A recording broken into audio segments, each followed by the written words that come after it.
కోవాల్సింది. ఇలాంటి మహనీయులందరూ ఎన్నో త్యాగాలు చేశారు.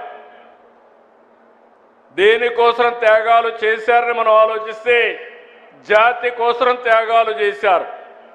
మనమందరం ఆలోచించాల్సింది అలాంటి త్యాగాలు నిరంతరం ముందుకు పోవాలంటే జాతి కూడా గుర్తుపెట్టుకొని ఏ సమయంలో ఏ విధంగా యాక్ట్ చేయాలనో ఆ విధంగా యాక్ట్ చేయాల్సిన అవసరం ఉంది.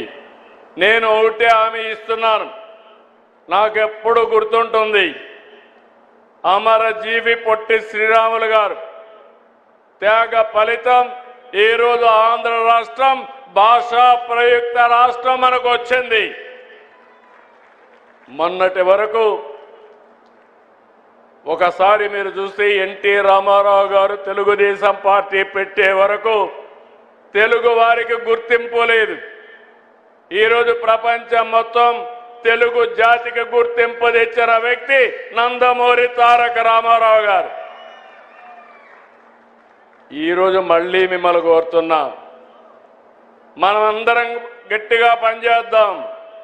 సమస్యలు వస్తాయి, అప్పుడప్పుడు కొన్ని మన చేతుల్లో ఉండేవి ఉంటాయి, కొన్ని బయట యొక్క పరిస్థితులు కూడా వస్తూ ఉంటాయి. బయట ప్రభావమే ఈరోజు యుద్ధం కానీ దీని పరిణామాలు.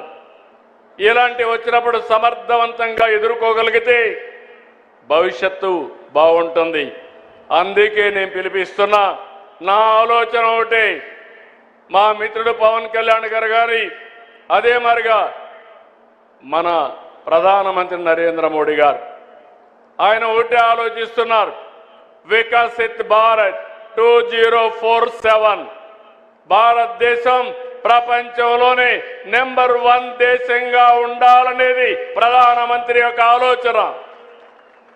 మా ఆలోచన భారతదేశాన్ని మొదటిగా స్థానం నిలబెడుతూనే తెలుగు జాతి ఆంధ్రప్రదేశ్ రాష్ట్రం భారతదేశంలోనే నెంబర్ 1 స్టేట్గా ఉండాలనేది మా ఆకాంక్ష. అప్పుడే మనం పొట్టి శ్రీరాములు గారికి నిజమైన నివాళులు అర్పించిన వాళ్ళు అవుతాం. ఆయన యొక్క వారసత్వానికి సార్థకత వస్తుంది.